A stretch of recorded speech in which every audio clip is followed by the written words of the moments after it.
Louisa Bellamy Grey, Duchess of Rosmere, sat at the writing table in the blue morning room and dated her farewell note the 4th of October in the year 1817, in a hand so level that a stranger might have thought she was settling an account with a chandler rather than closing a marriage.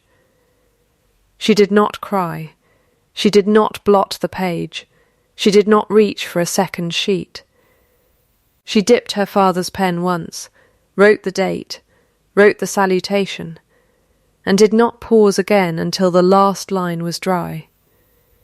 Then she set the pen down flat beside the paper, both hands steady on the wood, as though she were laying a tool back in its proper drawer, and she sat a moment looking at what she had made. 11 lines, not one crossed word, not one letter blotted, not one comma misplaced, not one word she would need to explain later to anyone, ever, for any reason. She folded it in thirds, sealed it with plain wax and no crest, and set it upright against the clock on the mantel, where he would find it before the servants did. By the time he read it, she intended to be 3 miles gone, and perfectly, unimpeachably correct in every particular of her leaving. It would take him a great deal longer to become either of those two things himself. The autumn of 1817 had come to Rosmere the way autumn always did in Wildshire, early, wet, and entirely indifferent to the households it moved through. It found the estate much as it had found it for 3 years running, hedges trimmed on schedule, tenant rolls paid on the quarter day, the great house standing handsome and cold as a well-kept ledger nobody had troubled to warm. Louisa had married Edmund Grey, 6th Duke of Rosmere, in the spring of 1814, when she was 22, and he was a man of 30, who had already perfected the particular stillness of someone doing arithmetic he disliked. She had come to him with no fortune worth naming, and a dowry of exactly one thing: precision. Her father, Josiah Bellamy, had kept the school at Fenbridge for 24 years, and what he had given his only daughter, in place of land or coin, was a mind that did not make mistakes it had not chosen to make. It had seemed, in the first year, a fair trade. Rosmere needed a mistress who could read a lease without a solicitor standing over her shoulder, who could correct a steward's arithmetic without raising her voice, who could run a household of 40 on a budget that had been quietly mismanaged for a decade before her arrival. She had done all of it. She had done it so well, so continuously, and so invisibly that by the 3rd year it had stopped looking like work at all. It had simply become the temperature of the house, cool, orderly, functioning. The way a well-built roof stops looking like carpentry and starts looking like weather. Nobody thanks a roof. Edmund did not mistreat her. That was the difficult part. The part she had turned over many times in the quiet hours before her ration of grief ran out. He was never unkind in the way that left a mark anyone else could see. He simply corrected her. He corrected her diction at breakfast, her arithmetic at dinner, her opinions in company, always gently, always for her own improvement, always in the particular flat voice of a man reading a bill of sale. He had a horror of imprecision that predated her by decades, though she had not yet learned why, and he applied it to her the way another man might apply oil to a hinge, not out of malice, simply because a thing that did not run smoothly troubled him. She had told herself for 3 years that being corrected was not the same as being unloved. She had told herself this the way one tells oneself a hem will hold. And then, on the 2nd Tuesday of October, before 6 guests and 11 servants, in the dining room where she had personally supervised every candle and every course, he had corrected her grammar as though she were a schoolgirl who had not yet earned the right to speak in her own house. It had not been shouted. It had not needed to be. Lady Honoria Vance, his father's sister, had asked Louisa to read aloud the closing lines of an invitation to the harvest assembly, the kind of small domestic courtesy that had, until that evening, meant nothing at all. Louisa had read it. She had used the word were correctly, in a sentence that required it, the way her father had taught her at 8 years old, with a switch of willow and a patience she still measured herself against. "It is was, my dear," Edmund had said, not looking up from his wine. "Surely even you know that much." The table had gone quiet, in the particular way a room goes quiet when everyone in it has decided, together and without a word passed between them, to pretend they have heard nothing. A footman near the sideboard had gone very still. Lady Honoria had smiled into her glass. Louisa had felt the correction land somewhere just beneath her sternum, precise as a pin, and she had understood in that instant, not with anger, which came later and quieter, but with a kind of cold clarity, that he did not know he was wrong, that he had never once, in 3 years, imagined the possibility that she was not the one who needed correcting. She had set down her own glass.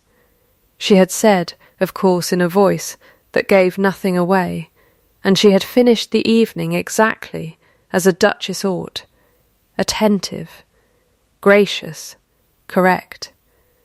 And she had gone up to bed at the usual hour, and lain awake, counting the ways a marriage could be a kind of employment a woman was never actually paid for. By morning, she had stopped counting and started writing. She had allowed herself, by the small clock on her dressing table, 11 minutes of something that was not quite weeping, a tight, dry, seated grief, hands folded, breath counted, because 11 minutes was what she had allowed herself for every loss since her father died, no more and no less, and then she had opened the drawer where she kept such feelings, set this one inside among the others, and closed it. Then she had taken out paper and her father's pen, and she had begun to write the only document in the house that evening which would contain, from first word to last, not one single error. She left it propped against the clock where he would see it first, before the servants brought the morning tray, before Lady Honoria could arrange herself to witness his face. Some things a woman did not owe an audience. This was one of them. Then she took a small trunk already packed the night before, walked out through the garden door rather than the front, and set off on foot across the home wood toward the old schoolhouse at Fenbridge, where her father had lived and taught and died, and which was, by the terms of his will, the one piece of ground in all of Wildshire that belonged to her and to no one else. She did not look back at the house. She had already said everything she meant to say to it, and she had said it correctly. The Duke of Rosmere found the note at 8:30, standing in the blue morning room in his shirt-sleeves, with his coffee going cold in his hand, and it took him 3 full readings to understand that his wife had not misspoken once in 11 lines, and that this, more than her leaving, was the fact he could not put down. The dining room the previous evening had held 6 guests, 11 servants, and 1 silence that would be discussed in 3 counties by Michaelmas. Lady Honoria Vance had chosen the moment with the care of a woman who had been choosing such moments for 30 years. She had asked, in the mild voice she reserved for traps, whether the young Duchess would do them the kindness of reading the invitation aloud, so that they might all judge whether the wording pleased.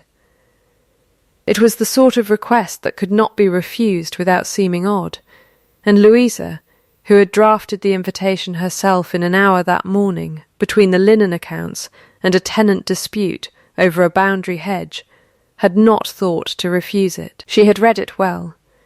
She had read it, in fact, exactly as her father had taught her to read anything meant to be heard, rather than merely seen evenly, without ornament, each word given its full and separate weight.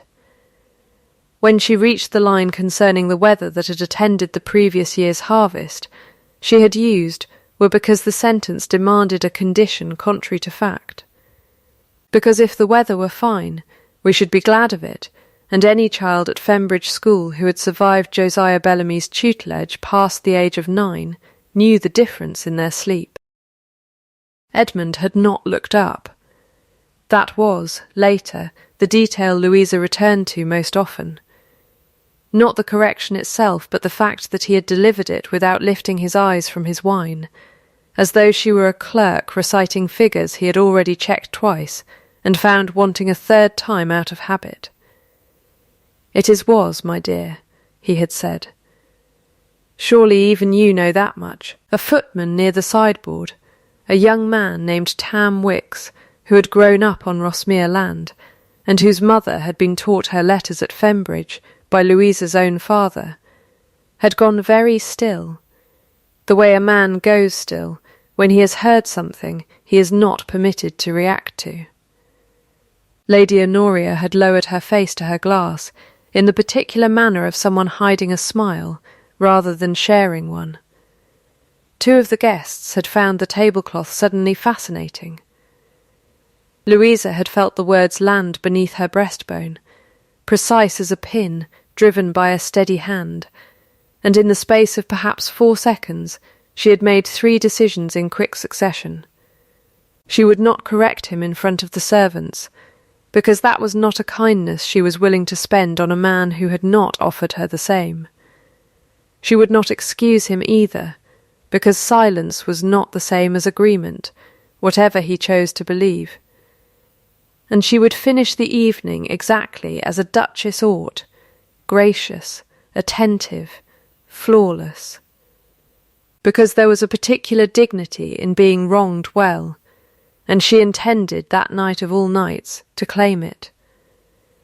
Of course, she had said, and the 2 words had cost her nothing anyone at the table could see. She had guided the conversation back to the harvest assembly, with the same steady competence she brought to everything, and by the time the ladies withdrew she had extracted a promise from Mrs. Thorne about the loan of extra chairs, and settled a small disagreement between 2 neighbouring families over the seating, without either party noticing they had been managed.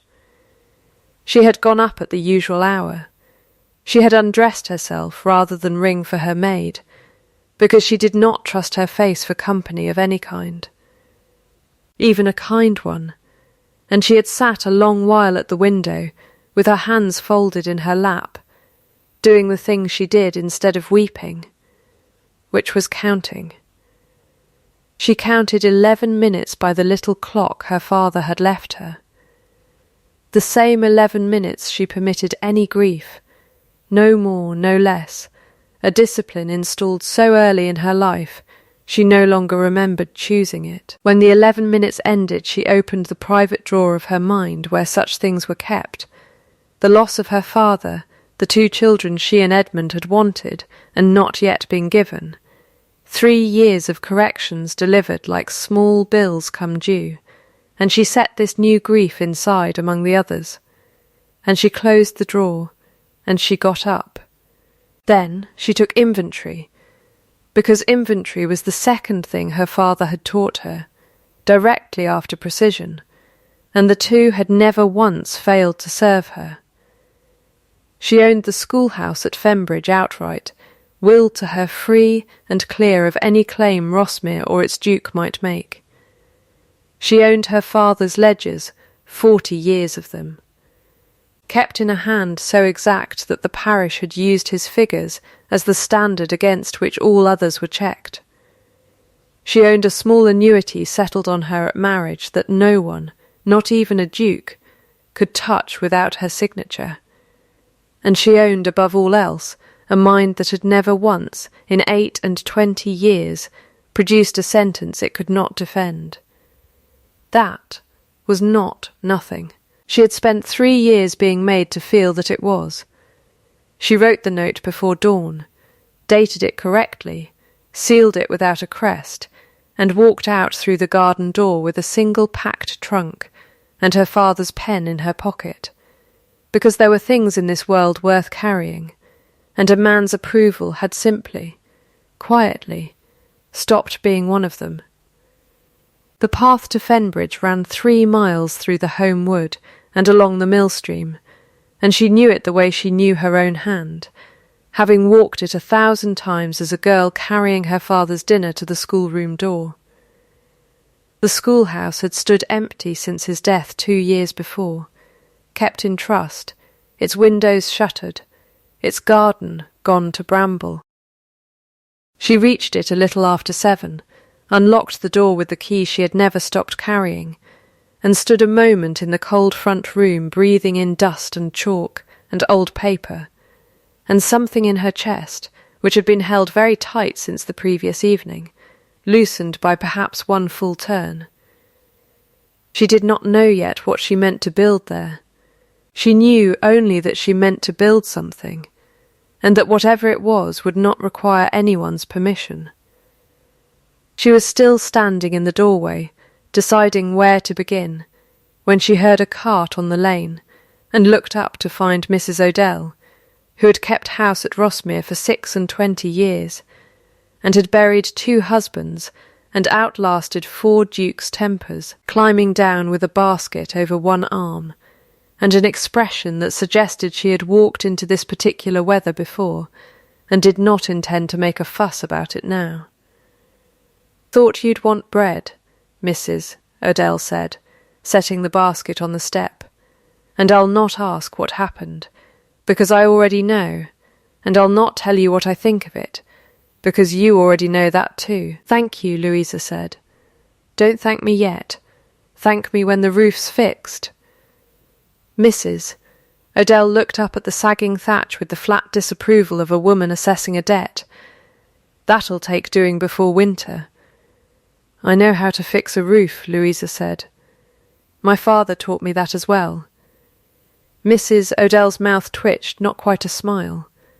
"I don't doubt it for a moment, Your Grace. I never have." She left the basket and the cart, and walked back up the lane without another word. Which was, Louisa understood, the entire eulogy Mrs. Odell intended to deliver on the subject of the Duke of Rossmere's conduct, and she found she needed no more than that. The roof at Fenbridge School had wanted mending for 2 winters, and Louisa began there, because a competence trial, she had learned from her father, was best begun with a problem that could be measured in exact quantities rather than feelings. Thatch was sold by the bundle. Bundles could be counted.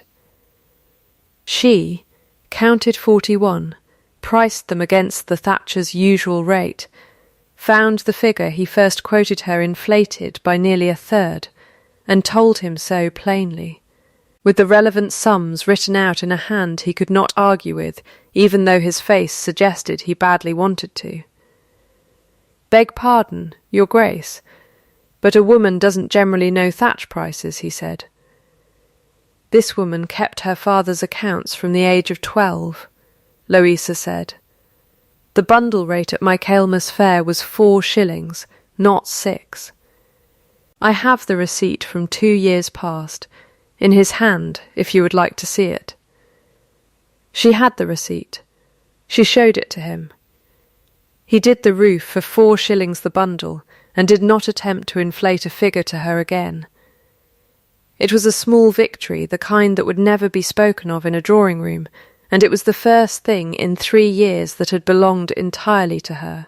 The larger trial came a fortnight later, when Mr. Crouch, who had managed the Rossmere land for 11 years, and regarded the schoolhouse and its new occupant as no concern of his, arrived at her door with a face like a closed account book to inform her that the mill-stream boundary between the school's 3 acres and the neighbouring Aldridge farm had been in dispute since before he took the post, and that his Grace's man of business had twice failed to settle it, and that he supposed, since she was living there now, she ought to know before the Aldridges' cattle wandered through her garden again. Louisa asked to see the original survey. Mr. Crouch informed her, with the patience of a man explaining rain to a child, that the original survey had been lost these 30 years.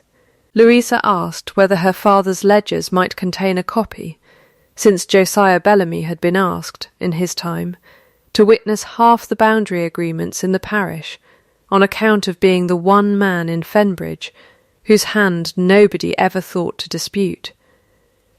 They found it in the 11th volume, dated 1793, in her father's small exact writing, with a hand-drawn plan of the Millstream boundary so precise it might have been drafted with a surveyor's chain rather than a schoolmaster's ruler. It settled the dispute in a single afternoon. It also settled, in Mr. Crouch's private estimation, a question he had not known he was asking, which was whether the new mistress of the schoolhouse was merely a duchess playing at industry, or something considerably more durable. "I'll not say I was wrong about you," he told her, on his way out, hat in his hands, turning it once. "I'll say I hadn't yet been right." It was, from Mr. Crouch, the equivalent of a standing ovation. Word of the boundary settlement reached Rossmere within the week, carried the way such things always travelled in a small county, through a groom to a footman to a lady's maid to a drawing-room, and Edmund Gray heard it second-hand, over breakfast, from Lady Honoria, who delivered it with the light. Careless tone of a woman remarking on weather she found mildly disappointing. "Your Duchess has taken up land management, it seems," she said. "How industrious she has become." She meant, and Edmund understood perfectly well that she meant, how visible she has become, and how inconvenient that is to us both. But he said nothing, because he had learned very early in his aunt's house that saying nothing was the safest available answer to almost everything she said. He rode past the schoolhouse 3 days later, ostensibly on a state business that could easily have waited, and saw his wife standing in the newly mended dooryard with Mr. Crouch's boundary map spread across a trestle table, explaining something to 2 tenant farmers with her sleeves pushed back and chalk dust on her hands. And she was laughing at something one of the farmers had said, not the polite social laugh she produced at dinner, but a real one, quick and unguarded, gone as soon as it came. He had not heard that laugh in 3 years of marriage. He had not known, until its absence was suddenly explained to him from a distance of 40 yards, that he had missed it. He did not stop. He told himself he had business at the mill. But he thought about the sound of it the whole ride home, and that night, for the first time since her leaving, he took down the invitation she had drafted and read the disputed line again, slowly, alone, with no one to correct, and no one to correct him. If the weather were fine, we should be glad of it. He read it 4 times. On the 4th reading, something cold and old and very familiar moved behind his ribs, and he set the paper down and did not sleep well. The cold in Edmund Gray had a history, though he had spent most of his life pretending it did not. And the history began not with Louisa, but with a woman he rarely permitted himself to think of by name. His mother had come to Rossmere at 19, the daughter of a Bristol merchant with more ships than lineage, and Lady Honoria, his father's younger sister, unmarried then, and living at Rossmere on the old Duke's charity, had made it her particular project, in the first month of that marriage, to demonstrate to the assembled county exactly how far trade money fell short of blood. It had taken almost nothing. A single evening, a single mispronounced word at a dinner, not unlike the one Louisa had endured 3 years into her own marriage, a mistake so small that most of the guests had not even noticed it. And Honoria's soft, delighted correction, delivered in front of the old Duke and 40 guests, that had made the whole room understand, without anyone saying so directly, that the new Duchess did not belong. Edmund had been 7 years old, watching from the gallery stairs where children were meant to be neither seen nor heard, and he had watched his mother's face go still and pale and careful in a way he had not understood then, and understood perfectly now. He had watched his father, over the following months, grow colder toward her by degrees too small to name individually, and impossible to miss in some. Had watched him find reasons to dine in town, had watched the house grow quieter and quieter around a woman who had stopped, by inches, defending herself, until by the time Edmund was 11 she had stopped speaking at dinner altogether, and by the time he was 13 she was dead of what the physician called a wasting of the lungs, and what the servants, in whispers he was not meant to hear, called a wasting of the heart. Honoria had raised him after. Honoria had taught him, gently, patiently, that precision was armour, that a person who could not be faulted for their words could not be shamed for anything at all, and that the kindest thing a man could do for a woman he loved was to correct her small errors before the world had the chance to correct her larger ones. He had believed this so completely for so long that he had never once examined it, the way a man raised beside a particular smell stops noticing it is there. He had married Louisa for her competence, which he valued, and had corrected her from the first month, which he had believed, genuinely, wretchedly believed, was a form of protecting her. He understood, alone in his study at midnight with her flawless farewell note in one hand and her flawless invitation in the other, that he had spent 3 years protecting his wife from a shame that had never once threatened her, in order to guard against a shame that had already happened, decades ago, to someone else. He did not go to her that night. He was not yet ready for what going to her would require him to say, and he had learned, at least, that an unready apology was worth less than none at all. He rode to Fembridge instead a week later, and stood at the edge of her dooryard without dismounting, and watched her teach 6 tenant children their letters on a slate she had chalked herself. Patient in a way he had never once seen her patient with him, and Lady Honoria, watching the same road from a different window entirely, decided that the time for waiting had ended. Miss Arabella Fenn arrived at Rossmere on a wet Thursday at the end of October, ostensibly to visit her godmother, Lady Honoria, for a fortnight, though the length of the visit, the timing of it, and the careful arrangement of a dinner 3 days later, at which she and Edmund were seated with a great deal of deliberate proximity, told a story none of the 3 principals troubled to speak aloud. Arabella was 19, well-bred, correctly educated, possessed of an income and a diction that would have satisfied even Lady Honoria's most exacting standard, and entirely, visibly miserable to be there. She found Louisa first, in fact before she found Edmund, arriving at the schoolhouse 2 days after her own arrival at Rossmere, on the pretext of admiring the county air, and standing in the mended dooryard twisting her gloves, with the particular unhappiness of a young woman being used for a purpose she had not chosen. "I did not come here to take anything from you," she said, before Louisa had even offered her tea. "I want you to know that. My godmother believes, she has decided, that the Duke's marriage has failed, and that I am to be ready when it does. I have told her I want no part of it. She does not hear me when I say things she has not already decided to hear. I believe you," Louisa said, and meant it, and set the kettle on. "Sit down. You look as though you have been standing for a fortnight." Arabella sat.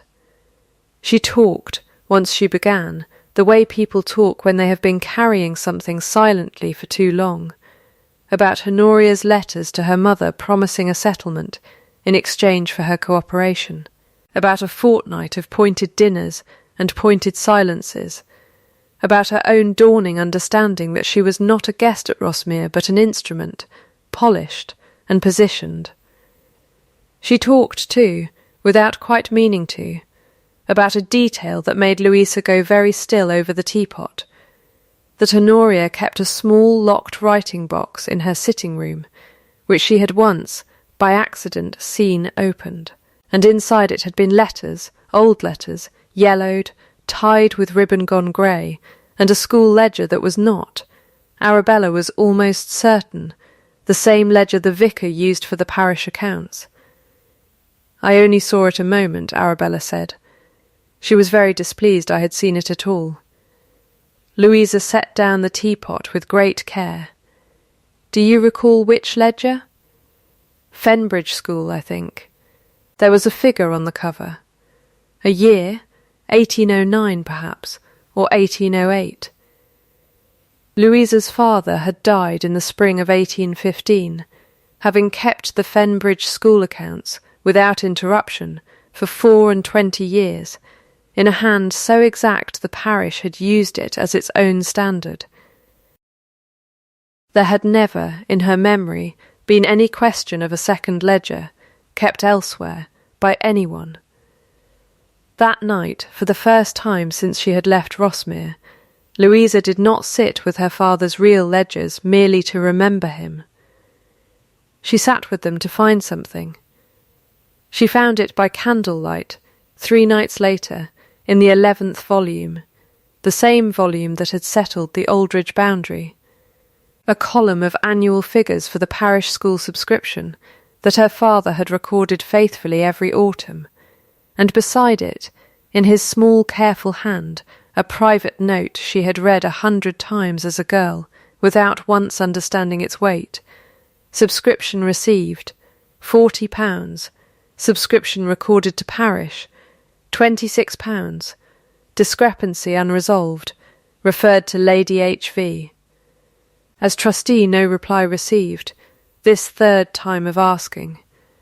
£14 a year, missing, for as many years as her father had dared record the discrepancy before he stopped asking, and simply kept his own true account instead, quietly, faithfully, in case anyone ever needed the truth of it. Louisa sat a long while with the ledger open on her knee, her father's pen resting beside it, and felt something settle in her chest that was not quite anger, and was not quite grief, but was, more than either, the particular stillness of a woman who has just been handed exactly the tool she needs, and intends to use it without haste. The counterpunch, when it came, arrived by way of a letter delivered to half the drawing-rooms in Wildshire within the same week, purporting to be copied from Louisa's own correspondence, and containing errors so crude, a misused apostrophe, a verb that disagreed with its subject twice in one sentence, that anyone who had ever received an actual letter from the Duchess of Rosmere might have paused over it, had the county not been so eager to believe what it already suspected. Louisa did not weep over the forgery, though she recognised immediately, and with a coldness that surprised even her, precisely whose hand had shaped it.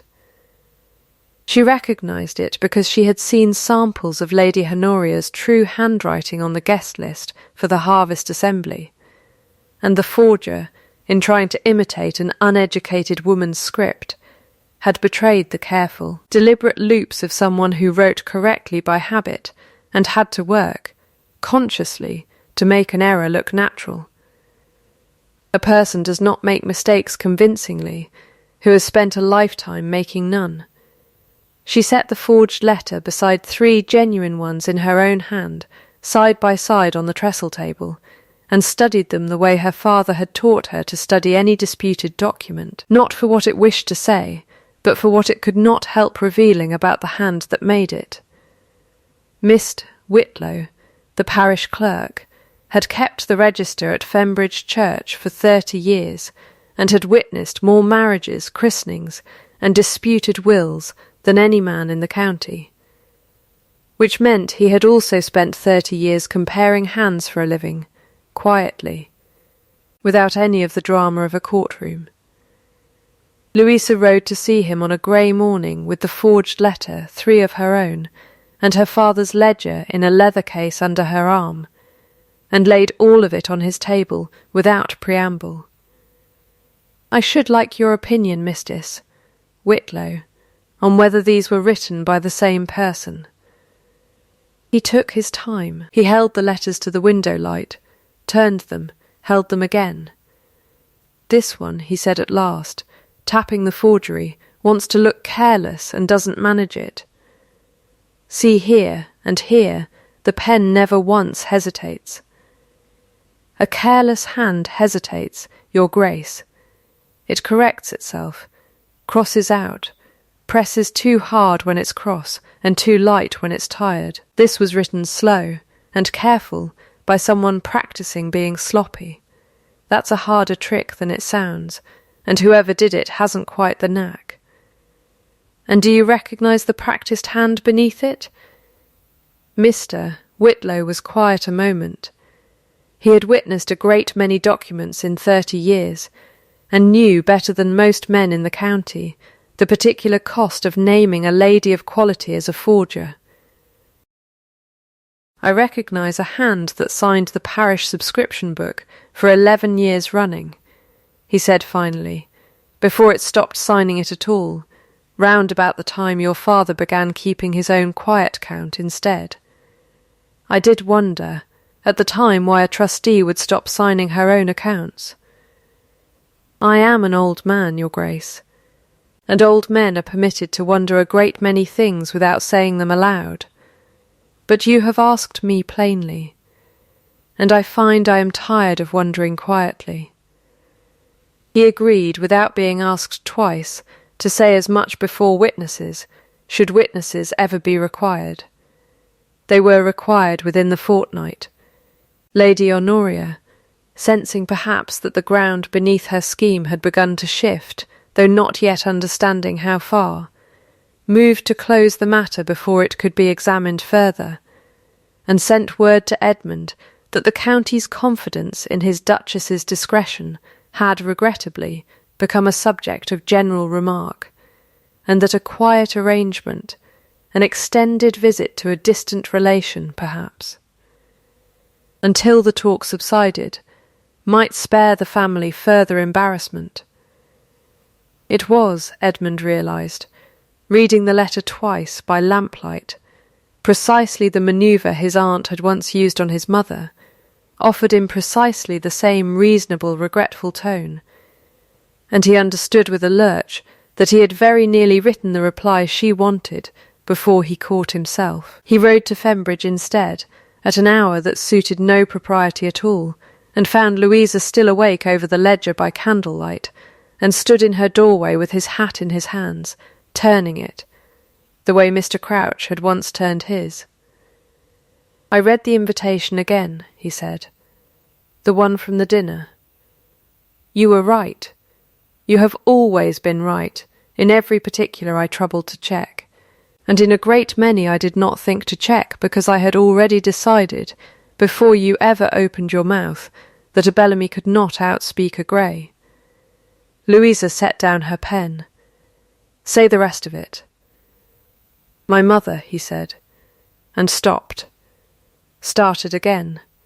"My mother made one error, once, at a dinner not unlike ours, and my aunt corrected her in front of 40 people, and I watched my father grow cold to her by inches over the following 6 years until she died of it, though no physician ever wrote that down.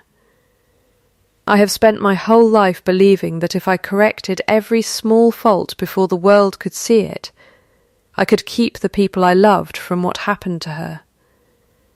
I did not understand, until a fortnight ago, that I had simply become the person who did the correcting, instead of the one standing beside her while it happened. It was not, Louisa noted, an apology. It was an explanation, offered honestly and at real cost, and she had learned from her father the precise and considerable difference between the two. "That is not sorry," she said. "That is why. I require both. Eventually, I do not require both tonight." "What do you require tonight?"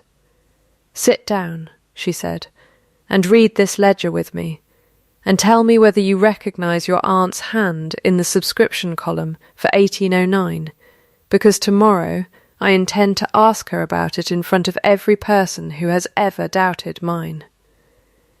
He sat. He recognized it within a minute, and something in his face went the particular grey of a man watching a debt come due that he had spent his whole life pretending was someone else's. The Harvest Assembly at Fenbridge was, by long custom, the one gathering in the parish where gentry and tenant sat under the same roof, and it was for this reason, and no other, that Louisa chose it. She had sent word a week in advance, through Mr. Whitlow, that the accounts of the Fenbridge School subscription, long a matter of some confusion, would be laid open for any subscriber to examine, as was, she noted mildly, every subscriber's right. It was an invitation no one could refuse without appearing to have something to hide, which was of course precisely its design. She stood at the long table in the assembly hall with her father's ledger open before her, and Edmund beside her, not speaking, not yet, but present, which was itself a fact the room noted and weighed, and she laid out the figures without heat, the way she had laid out the thatch bundles and the boundary survey, one honest number beside another. £40 subscribed, each year for 11 years, she said. £26 recorded to the parish. My father noted the discrepancy each autumn, and referred it, as trustee, to Lady Honoria Vance, 3 times by his own written account, without reply. "A schoolmaster's private notations," Lady Honoria said, from her place near the fire, in the light. Careless voice she had used on the 4th of October, prove nothing but a schoolmaster's suspicions. They would prove nothing alone, Louisa agreed. "Mr. Whitlow, would you show the assembly what you showed me?" "Mr." Whitlow came forward with the forged letter, and 3 genuine ones, and explained, in the plain, unhurried voice of a man who had spent 30 years being believed precisely because he never hurried, the difference between a careless hand and a careful hand practising carelessness, and named, without flinching now that the moment had actually arrived, whose hand he judged the practised one to be. It was Tam Wicks, the young footman, who finished it. He had not been asked to speak. He stood at the back of the hall in his good coat, turning his own hat exactly as Edmund and Crouch had both turned theirs, and said, into the silence that followed Mr. Whitlow's testimony, that he had carried a sealed letter to the posting-house himself, a fortnight past, on Lady Honoria's own instruction, and had thought nothing of it at the time beyond noting, because his mother had been taught her letters by Josiah Bellamy, and he therefore noticed such things, that the direction on the outside was written in a hand that did not match the hand he had watched her ladyship use, not 5 minutes before, to sign the Assembly's guest book. The room did not gasp. It did something quieter and more final than that, it turned, the way a tide turns, not all at once but everywhere at the same moment, 40 separate faces reorganizing 40 separate opinions in the space of a single held breath, and Lady Honoria felt it happen the way a woman feels a chair pulled gently from beneath her before she has finished sitting down. Something behind her composure, some old confident thing that had carried her through 30 years of quiet cruelties, simply went out.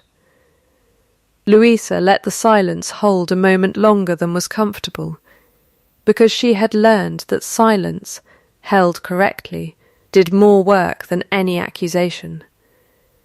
"I could lay the matter before the magistrate," she said at last. £14 a year, 11 years, is a sum Sir Roger Yale would take seriously, and I do not say that lightly. I choose not to. Not because the debt is forgiven. Fenbridge School will have every shilling restored, beginning this quarter, from Lady Honoria's own income, and Sir Roger will hold the account until it is settled in full. But because I find I would rather spend my time building a school than ruining a woman, however much she may have earned it. That is not mercy for her sake. It is a decision about what I wish to spend my life doing. Lady Honoria left the hall without another word, her back very straight, and did not attend another gathering in the parish that season, and the cost of the mercy she had been shown sat on her, everyone agreed afterward, considerably heavier than any public disgrace could have. Edmund did not speak to the assembly at all. He waited until the hall had emptied, until it was only the two of them and the ledger and the long table gone quiet, and then he said the thing he had been carrying since Fenbridge Candlelight a week before. "It is were," he said. "It was always were. You have been correct since the day I met you, in every particular that mattered, and I did not have the character to admit it until a room full of my own tenants had to teach me what my wife already knew." "That is an explanation," Louisa said. "It is a good one. I still require the other." "I am sorry," he said. "Not for correcting a word. For 3 years of believing that loving you meant keeping you from ever being wrong, when what I was actually doing was making certain you never felt safe enough to simply be yourself in front of me. My mother was corrected once, publicly, and I watched it end her by inches, and I became, without ever choosing to, the very thing that ended her. I am sorry for that. I do not expect the sorrow to undo it. It does not, Louisa said. But it is a beginning, and I have learned to value beginnings correctly measured over declarations I cannot verify. She set her conditions the following evening, in the study at Rosmere, itemised aloud the way she had once itemised thatch bundles, because she had learned that a woman's terms, stated plainly, held better than any promise dressed in feeling.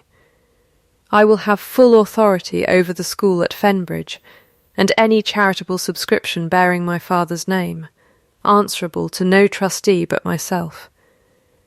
My correspondence will not be read, corrected, or discussed before it is sent. If you believe I have erred, in speech or in anything else, you will say so to me, privately, once, and you will hear my answer before you decide whether I was wrong. And you will not ever again correct me before a servant, a guest, or a stranger. Whatever needs correcting between us will be settled here, in this room by the two of us, or it will not be settled by you at all.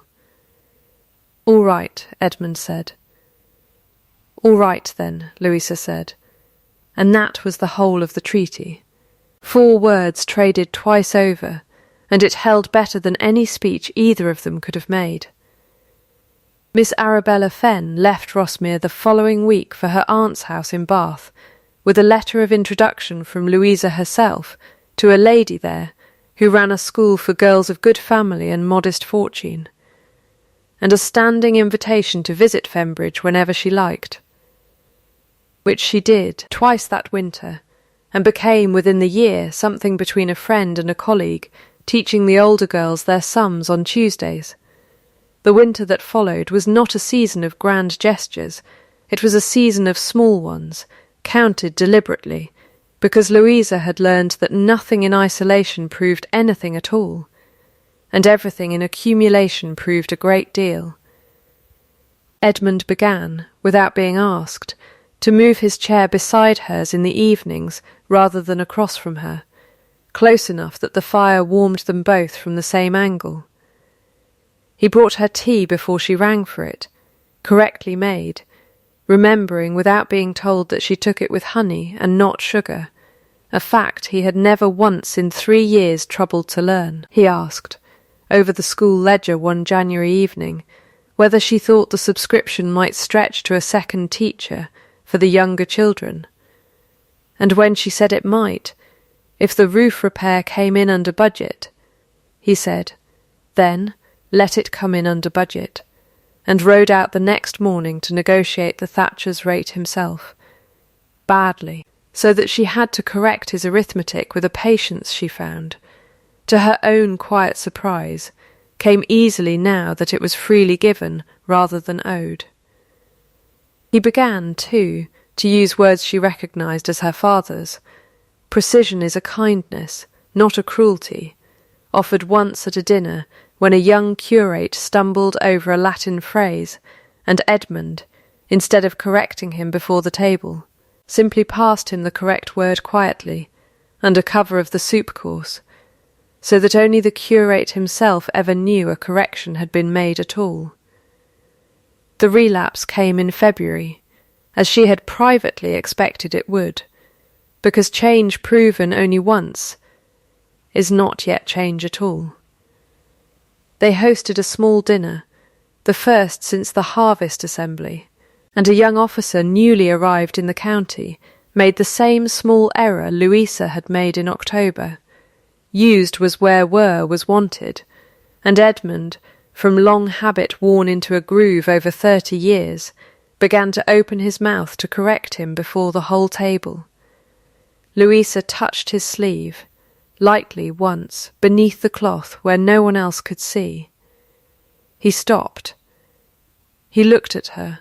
Something crossed his face that was almost embarrassment and entirely gratitude, and he closed his mouth and let the sentence stand, and later that night, alone, he said, "I nearly did it again.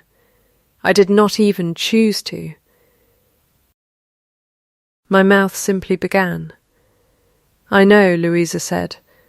"That is why I stopped you rather than waiting to see whether you would stop yourself. Old habits do not vanish because we have decided to be better.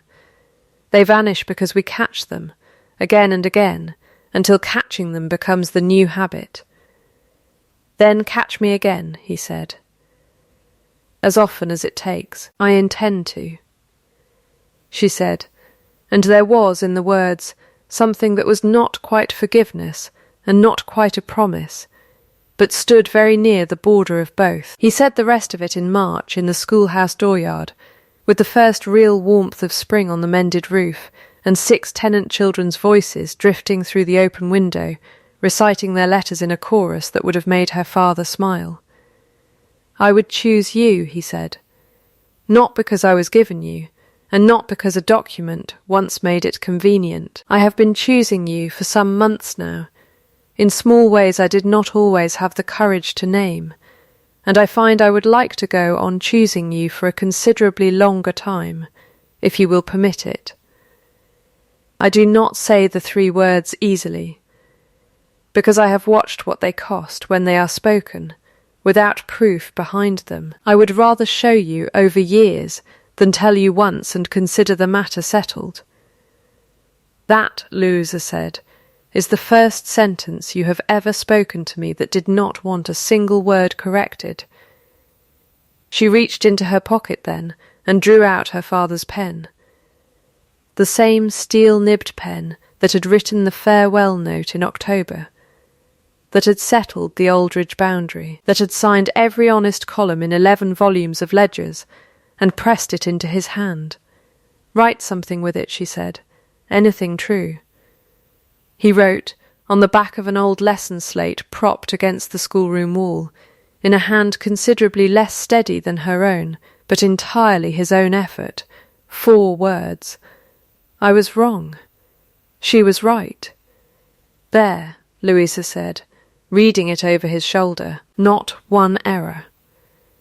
2 years later, on a bright cold morning in the spring of 1819, the Duchess of Rossmere stood once more in the dooryard of the Fembridge School, though it bore, by then, a small carved sign above the door that read the Josiah Bellamy School, funded in perpetuity by subscription and by the Rosmere estate, wages posted plainly on the wall inside so that every teacher, from the newest assistant to Louisa herself, could see exactly what she was owed and know it would be paid.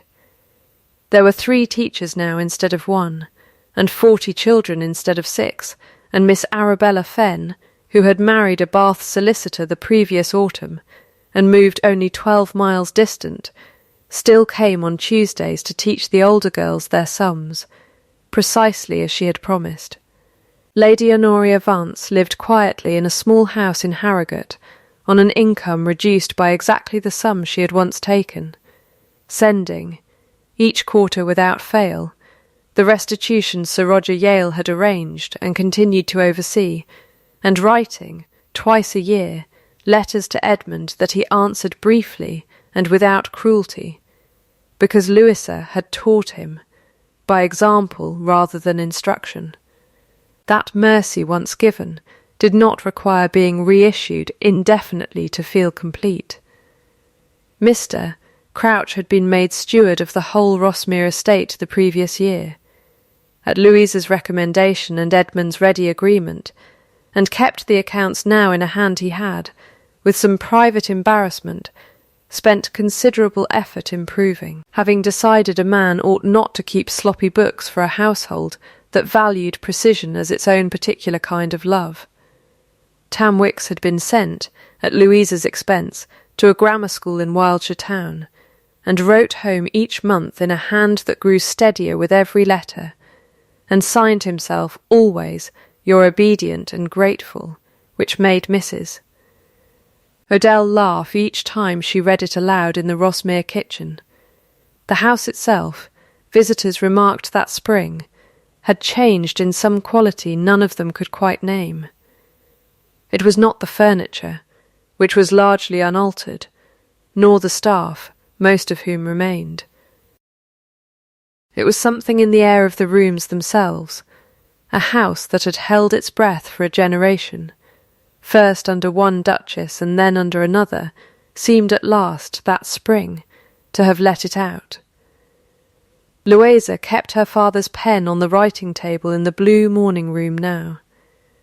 Not locked away, not treated as a relic, but used daily for the school accounts and the estate correspondence both, because a tool that had once proven a woman's worth against a room full of doubters seemed to her the correct instrument for the ordinary, unglamorous business of a marriage well kept. Edmund had given her, that Christmas, a second pen to match it, steel-nibbed and plain, engraved along the barrel, with 4 words she recognised at once, not one error. She had laughed when she read it, a real laugh, quick and unguarded, the kind Edmund had once heard from 40 yards and not known how badly he wanted to hear it again, and she had told him it was, on the whole, not entirely true, since she had made errors before, and would certainly make more, and perfection had never once been the actual point of any of it. "I know," he had said. "I gave it to you anyway, because I finally understand what my aunt never did, and what I very nearly spent my whole life failing to learn. It was never the errors that mattered. It was who stood beside you when you made one." She had married a man who once believed love meant guarding a woman from every small fault the world might find in her. She had taught him, without ever raising her voice to do it, that a person does not need guarding from their own imperfections nearly so much as they need someone willing to stand beside them regardless. She had stopped, somewhere in the space of that long year, asking to be seen.